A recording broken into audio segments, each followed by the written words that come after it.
Eternals is the 752nd Marvel movie in the MCU, so at this point they have it all figured out, right?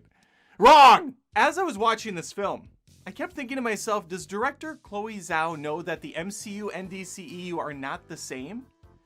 Because what she has crafted here feels far closer to what the DC's been doing lately. The storytelling structure, the tone of the film, the look of the film, the references in the movie to superheroes that aren't even in the MCU, I was just kind of mind-boggled. It doesn't feel like it's part of Marvel. And to be fair, that's been a criticism of Marvel movies in the past. They tend to get stale over time. Critics will say, including myself, this just feels so formulaic. This feels like every other MCU movie. Well, good news, Eternals doesn't.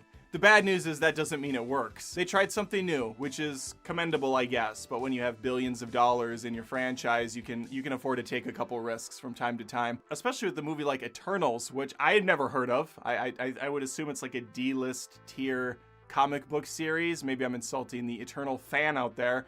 I apologize if I am. I really know nothing about them, other than it feels like the roster is made up of DC characters. You have a Superman, you have a Flash, you have a Wonder Woman, and they're doing the exact same fighting styles as those characters were doing. Superman's doing the laser things like, he loves the laser vision. He's doing that stuff nonstop. He barely uses his super strength. You have a Wonder Woman who's doing the knee spins on the ground like Gal Gadot.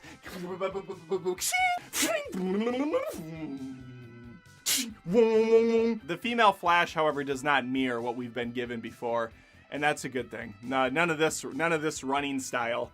None of this going on. This is how people run. We have a Game of Thrones actor in here who's in love with one of the Eternals. Her name is Cersei. That's really weird, having Jon Snow say he loves Cersei. I can't get that out of my head. And there's a cornucopia of characters in this. We have a smattering of different walks of life, different colors, different shapes, different sizes. It checks every diversity box. I don't care. People were saying that the movie was getting review bombed because of that, because there was a gay couple in the movie. Oh, a gay couple in a 2021 movie. Oh, how edgy. Are you kidding me? If it's true that people review bombing for that, how sad. Like, how honestly pathetic. They had to have been review bombing for something else, right? Like the movie not being very good. I was worried going into the Eternals that I was just going to think this movie was across the board. If a movie's great, that's a wonderful experience at the cinema. If a movie's embarrassingly bad, that can be a wonderful experience at the cinema. But when a movie is just so blah down the middle, that's not a good place to be. And that's unfortunately where I settle with this film. The special effects, top tier. The movie looks beautiful when you can see what's going on. There are some portions of the film where I'm thinking, can we bump up the opacity a little bit? Can we get that brightness up, that exposure? Can we just maybe about 20% push? Snyder, the actors are all great here. I think Cersei being the main lead was a mistake. She's the most meh of the bunch. Every time I saw Angelina Jolie, she looks stoic. I think that's just how Angelina Jolie looks in general. And I kept thinking, can we give this woman another Tomb Raider franchise? Can we start that over and just let her try again? Because she's so freaking good at those types of roles. They just need better scripts, just better material for her to work with. It checks most of the boxes too when you go into these types of movies. There's a good amount of action. I was worried it was going to be very slow, but it moves decent for a 17-hour film. Which is weird to say because I was never bored during this movie. I was never even disinterested. I just was watching thinking, are we going to wrap up at some point here? I feel like this.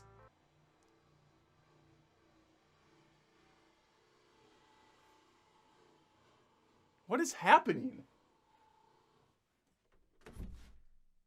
It sounds like someone's in my house jackhammering or drilling. I can't see where it's coming from. It's very bizarre, very weird. Anyway, let's keep going. We got some beautiful music. We got some beautiful imagery. We got some good acting. I mean, the script is really the big issue here and the pacing. What is happening in this movie? It's just a cavalcade of nonsense.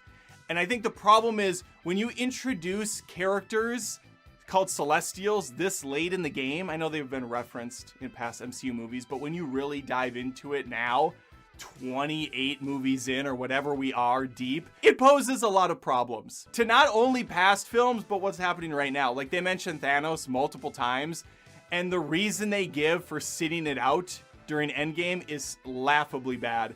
And once the plot really unfolds, it makes even less sense. The film does itself a disservice.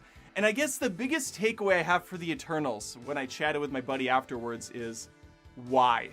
Why now? Why this story? Why this character group? I mean, is it just hubris? Is Marvel just sitting back like, we can make anything popular. We did Ant-Man and people love Paul Rudd and Ant-Man, so let's do the Eternals.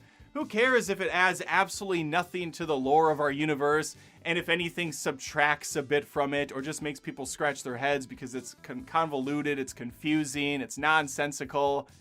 I mean, it really is DCEU territory at this point. The first half is stronger to me, although the jumping time periods constantly is a little jarring. It's also a bit much to have to keep putting South Dakota in text. We know it's South Dakota. There's nothing there but a shack. All right, to summarize, it's pretty humdrum across the board. I didn't hate it. I certainly didn't love it. I think it's just kind of it's there. It has a ton of plot holes, or at least it has a ton of things it doesn't explain or even attempt to go into detail about, which leaves me like completely confused. And unless you're a comic book fan of the Eternals, I don't know how any audience leaves this without saying like, why? Why any of this? What? I would tread lightly on this one. Maybe wait for it to come out in Disney+. This isn't one I would suggest rushing out to the theater to see unless you're really bored. It looks pretty, I can say that much.